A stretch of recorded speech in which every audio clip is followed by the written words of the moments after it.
दरवाजा खटखटाने की आवाज से अचानक सीमा की नींद खुली। सीमा ने जैसे ही दरवाजा खोला, बाहर फिर से वही बूढ़ी काकी कमला जी खड़ी थी, जो उनके सामने के घर में ही रहती थी। अरे काकी, आप अंदर आइए ना। कमला जी बोली। बच्चे सो गए क्या सीमा? मैं बच्चों से मिलने आई थी।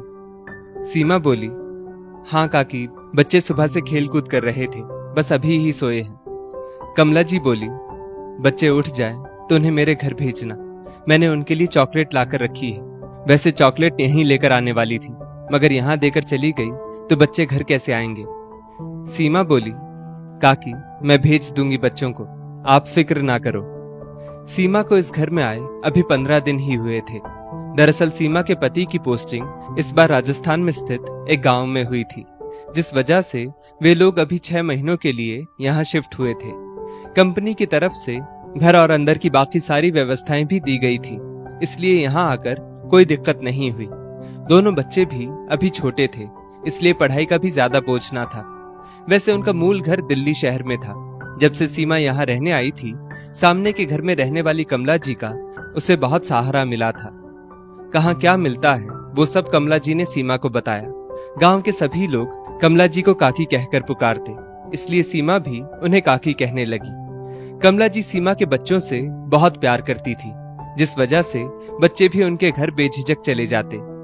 एक दिन को भी अगर सीमा के बच्चे कमला जी को ना दिखते तो उनका दिल बेचैन हो जाता था और वो बच्चों से मिलने घर चली आती थी। आज सुबह से बच्चे घर में ही खेल रहे थे। बाहर बरामदे में जाते तो कमला काकी उन्हें घर बुला ही लेती थी, मगर बच्चे दिखे नहीं, इसलिए कमला जी बच्चों से मिलने सीमा के घर आ गई। शाम को जब बच्चे उठे तो सीमा ने उन्हें कमला जी के यहाँ जाने को कहा, मगर बच्चे टीवी देखने में मस्त थे, इसलिए सीमा खुद ही बच्चों को लेकर कमला काकी के यहाँ चली गई। कमला जी दोनों बच्चों को देखकर खुश हो गई और पहले तो सबको खाने को खीर दी और फिर बच्चों के लिए चॉकलेट ले आई। सीमा के बच्चे कमला जी से बहुत घुल मिल गए थे। वो जब कमला जी को दादी कहकर पुकारते तो कमला जी का चेहरा मानो गुलाब की भांति खिल उठता। ये ले सीमा, मैंने अचार बनाया है तेरे लिए। कमला जी अचार बहुत अच्छा बनाती थी। आस पड़ोस की सारी औरतें कमला जी से ही अचार खरीदती थी। सीमा ये बात जानती थी, मगर अभी उसे यहाँ आए कुछ ही दिन हुए थे तो अचार खरीद नहीं पाई थी। सीमा उन्हें अचार के पैसे देने लगी तो काकी ने साफ इनकार कर दिया और बोली, आज मेरी बेटी होती तो वो तेरे जितनी ही होती, अपनों से भला कोई पैसे लेता है क्या? कमला काकी की आंखों को देखकर लगता था जैसे उनकी शांत सरोवर सी आंखों में कोई गहरा राज छुपा हो। कमला जी का बच्चों के प्रति इतना प्यार देखकर आज सीमा ने पूछ ही लिया, काकी क्या आपका दुनिया में कोई नहीं है? कमला काकी की आंखें एकाएक बरस पड़ी, जैसे किसी ने उनकी दुखती रग पर हाथ रख दिया हो।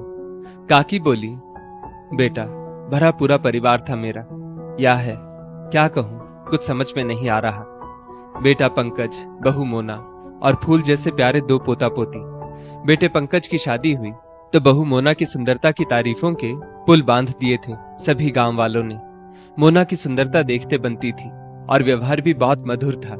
फिर एक दिन पंकज की शहर में नौकरी लग गई और हम सब ये घर छोड़कर शहर रहने चले गए। शहर जाकर थोड़े महीनों में ही मोना के स्वभाव में बहुत बदलाव आ गया। जो बहू इतनी सुंदर और मधुर हुआ करती थी, वो कैसे चांडाल वाली भूमिका में आ गई, मैं सोच भी नहीं सकती। एक रोज जब बहुत रात होने को आई थी, मोना किटी पार्टी से नहीं लौटी थी, उसका फोन भी नहीं लग रहा था। मैं और पंकज चिंता में आ गए थे। तभी उसकी स्कूटी का हॉर्न बजा। देखा तो वो अपनी स्कूटी पार कर रही थी। उसके अंदर आते ही मैंने सिर्फ इतना कहा कि बेटा, अच्छे घर की बहुएं इतनी रात गए घर आती अच्छी नहीं लगती। बस फिर क्या था, दूसरे दिन से बेटा बहू दोनों ही मुंह फुलाकर घूमने लगे। बहू को इतना सा कुछ बोलकर मैं बुरी बन चुकी थी। पंकज बोला, माँ आप अपने काम से काम रखा करो, बस हमें ज्यादा ज्ञान मत दिया करो। बहू मोना को तो मुझसे इतनी तकलीफ होने लगी कि मैं जो भी काम करती उसमें खोट निकालती रहती और कहती, गांव के गंवार लोग शहर तो आ जाते हैं मगर यहाँ के सलीके नहीं अपना पाते। मुझे अचार बनाना पहले से पसंद था, वहां भी आस पड़ोस के लोग मुझसे अचार खरीदने लगे। उस पर मोना बोली, माँ जी आपने यहाँ आकर भी अपनी गंवार वाली हरकतें शुरू कर दी। यहाँ हमारे स्टैंडर्ड का तो कुछ लिहाज कीजिए। अचार बनाना हो तो गांव जाकर बनाइए, घर में अचार की गंदी बदबू मत फैलाइए। आपका बेटा इतनी बड़ी कंपनी में जॉब करता है और आप यहाँ सोसाइटी में अचार बेचकर उसका स्टैंडर्ड डाउन करने पर तुली है। फिर मैंने अचार बनाना भी छोड़ दिया। बहू का ज्यादातर समय बाहर घूमने फिरने व किट्टी पार्टी करने में ही निकलने लगा और बाकी बचा समय मुझे ताने देने में। बेटा पंकज भी कुछ नहीं कहता था उसे, मगर मुझे भर भर के ताने सुनाता, क्योंकि मोना मेरे खिलाफ उसके कान भरने का एक मौका नहीं छोड़ती। कुछ वक्त बीता था कि बहू ने 2 जुड़वा बच्चों को जन्म दिया, एक पोता और एक पोती। मेरी खुशी का ठिकाना ना रहा। बच्चों के आने से मेरी जिंदगी में वापस खुशियां लौट आई थी। धीरे धीरे बच्चे बड़े हो रहे थे और मेरे साथ उनकी नजदीकियां बढ़ती जा रही थी। मगर बहू अब उसके बच्चों को भी मेरे पास आने से रोकने लगी। हर बात पर टोकती और कहती, अपने हाथ धोए थे क्या आपने? मेरे बच्चों को जब चाहे हाथ लगा देती हैं। हमारे हाथों में कितने जर्म्स होते हैं जानती भी हैं आप? अरे हाँ, आप कैसे जानती होंगी? आप ठहरी गांव की गंवार। मैं नहीं चाहती कि आपकी छत्र छाया में रहकर मेरे बच्चे भी आपकी तरह गंवार बने। मैं घर का सारा काम मुस्कुरा कर करती, मगर बेटा बहू मुझे पसंद नहीं करते थे। उनके लिए मैं घर के किसी पुराने सामान की तरह हो गई थी। एक दिन बहू दोनों बच्चों को घर छोड़कर किटी पार्टी में गई हुई थी। मुझे तो वैसे भी बहू पसंद नहीं करती थी, इसलिए एक फुल टाइम मेड लगा रखी थी उसने बच्चों के लिए। मैं अपने कमरे से बाहर हॉल में आई तो देखा मेड बच्चों के साथ दुर्व्यवहार कर रही थी। मैंने भी ये देखकर मेड को खूब खरी खोटी सुना दी कि मेरे पोता पोती को मारने की हिम्मत कैसे हुई उसकी। बेटा बहू घर आए तो मैंने उनको सारी बात बताई। मोना चिल्लाकर बोली, आप तो रहने ही दीजिए, क्या जरूरत थी मेड पर गुस्सा करने की? अब अगर कल से वो काम पर नहीं आई तो देख लेना। पंकज बोला, माँ हम वैसे भी सीसीटीवी कैमरा घर में लगवाने ही वाले थे, आपको मेड पर गुस्सा नहीं करना चाहिए था। मैं मन ही मन सोचने लगी, मैं घर का सीसीटीवी कैमरा ही तो थी, बल्कि उससे भी बढ़कर। मगर मेरी कीमत तो कैमरे से भी कम निकली। मोना को जिसका डर था वही हुआ। दूसरे दिन मेड काम पर नहीं आई। तब बहू मेरे बेटे पंकज से बोली, मैं तो इस बुढ़िया से परेशान हो गई हूँ, इसे गांव वापस भेज दो, ये शहर में रहने लायक नहीं है। इसे क्या लगा, गांव में जैसे काम वालों को डांट दो वैसे यहाँ भी डांट देगी। मगर ये शहर है, यहाँ काम वाले आसानी से नहीं मिलते, और मिलते भी हैं तो उनसे बहुत प्यार से काम निकलवाना पड़ता है। मैं अब समझ चुकी थी, बेटा बहू मुझे साथ रखना नहीं चाहते। मैंने अपना सामान बांधा और पंकज से कहा, मेरी गांव वापस जाने की टिकट बनवा दो। बेटे ने जरा सी भी देर ना करते हुए तुरंत मेरी टिकट बनवा दी। उन लोगों को इतनी भी दया नहीं आई कि आते वक्त मुझे कुछ पैसे दे दे।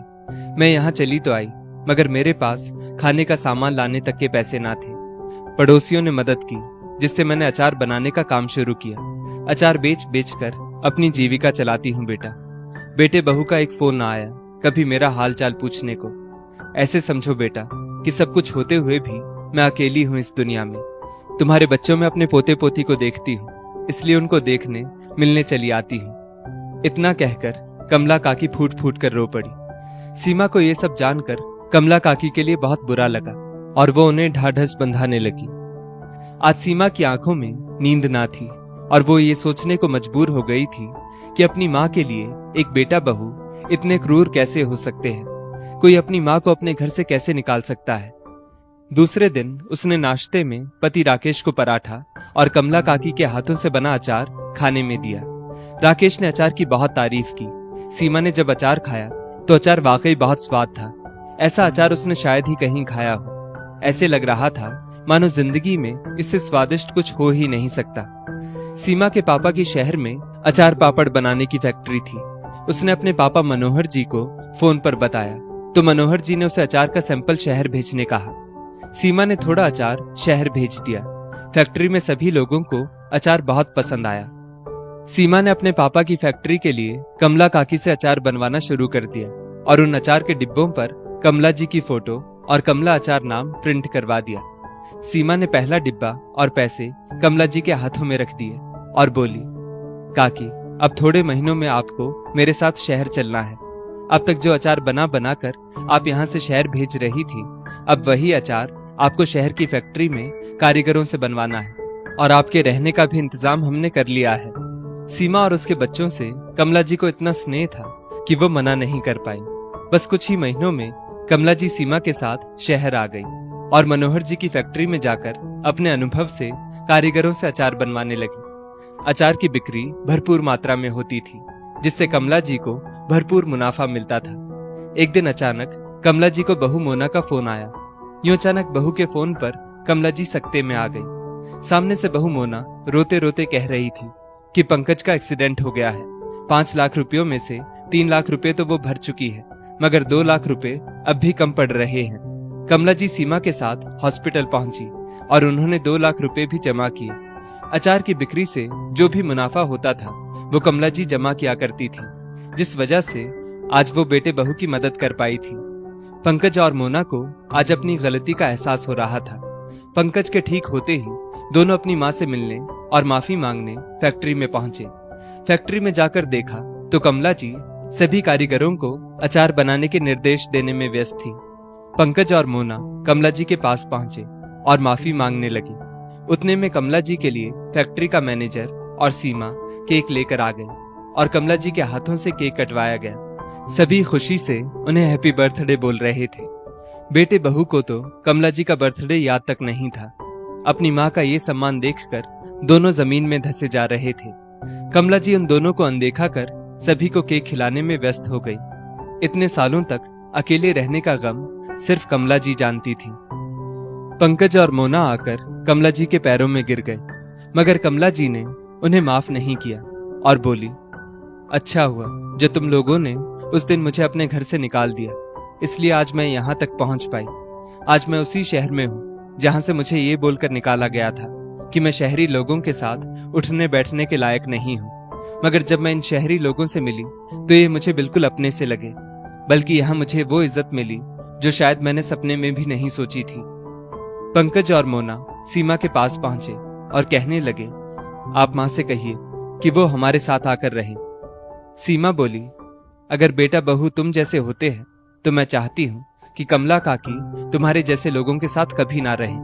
हम सब उनका परिवार है। कम से कम यहाँ कोई उन्हें ताना तो नहीं देता, यहाँ कोई उन्हें बुरा भला तो नहीं कहता। तुम जैसी औलाद से तो वो बे औलाद ही अच्छी है। पंकज और मोना इतना सा मुंह लेकर वापस अपने घर को चल दिए। दोस्तों, हमारे ग्रंथों व शास्त्रों में यूं ही माँ बाप को भगवान का दर्जा नहीं दिया गया है। वे असल में बच्चों के भगवान ही होते हैं, जो उन्हें अच्छाई और बुराई में अंतर बताते हैं। उनकी हर संकट की घड़ी में उनके साथ रहते हैं। मगर जब बच्चे ऐसे नालायक निकल जाएं और उन्हें हर पल नीचा दिखाने लगे तो उन्हें हमेशा के लिए त्याग देना ही उत्तम मार्ग है।